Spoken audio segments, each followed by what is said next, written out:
This is Matthew Cratter from Bitcoin University, and today we have breaking football news from Argentina. Argentina has just defeated the central bankers 1-0 in a huge upset with the election of Javier Milei. Looks to me like a landslide election. Javier Milei coming in at about 56% of the vote versus Massa at only 44% of the vote. We're getting headlines like this: far right outsider Javier Milei wins Argentina's presidency. I wanted to translate that for you. When the mainstream media calls Milei far right and an outsider, what they're saying is that they're mad that Milei doesn't work for the central bankers and their various supranational control structures. Really, central bankers' greatest nightmare is a politician who talks like this. This is a quote from Milei that I will link to. You can watch the video here. The quote is, this is Milei speaking: "The first thing that we have to understand is that the central bank is a scam.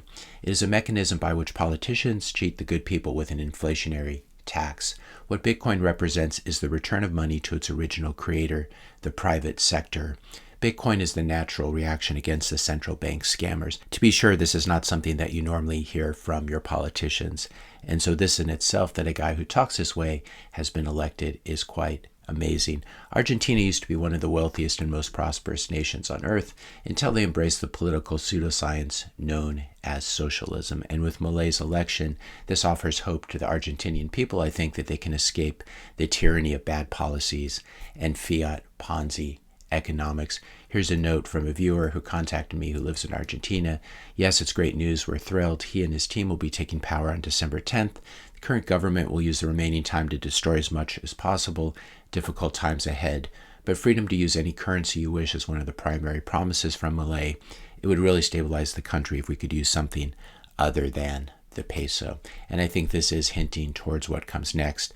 Milei will almost certainly move Argentina explicitly to a US dollar standard, hopefully leaving the door open to allowing people to use other currencies as he promised.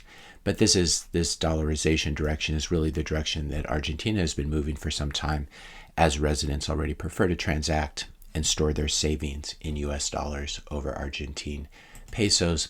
I'll link to this video in the description notes below, as well as Peter McCormick's documentary on Argentina and its inflation and what it looked like when he visited there. This was, I think, quite worth watching.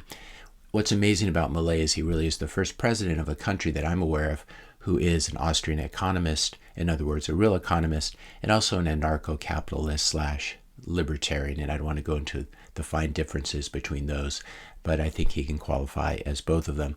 Is Milei going to end up disappointing people? I certainly hope not. I would say to Milei, please remember your campaign promise to shut down the central bank if you're elected.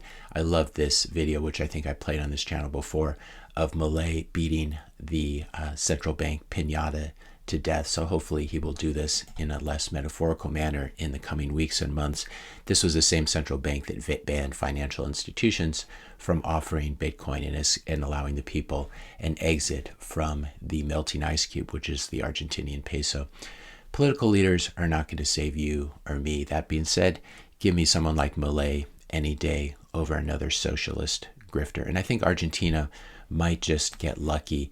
There was this note from David Bailey saying there's a group of Bitcoiners who've been working with Milei and advising on policy. Milei is very pro-Bitcoin. And then Manu Ferrari, Bitcoin here, saying, "I know one Bitcoiner, a good friend, that has been advising on this to Milei's team." Also, Diana Mondino knows about Bitcoin for a long time. But I don't think that Bitcoin adoption is a top priority in a country with 100% inflation, rampant corruption, and 50% of its population in poverty. First thing Milei said he's going to do is bring freedom on the use of any currencies, including Bitcoin. For me, that is more than enough for the following year. So we probably get much more US dollar usage at first. This was another good tweet thread from Fernando, observing some highly regarded takes from Bitcoiners who seem to have a limited grasp of Argentina's complexities.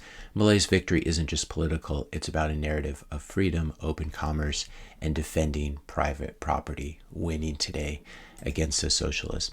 I think that Milei has a really tough road ahead of him. The many people, both regular people and politicians and bureaucrats, who've gotten used to living off of government checks and government largesse, are going to face a difficult adjustment, and many of them will probably do everything in their power to try to sabotage Milei and his team. But I do hold out the hope that the majority that elected Milei will give him the power that he needs to make some deep changes. So I think this is very interesting.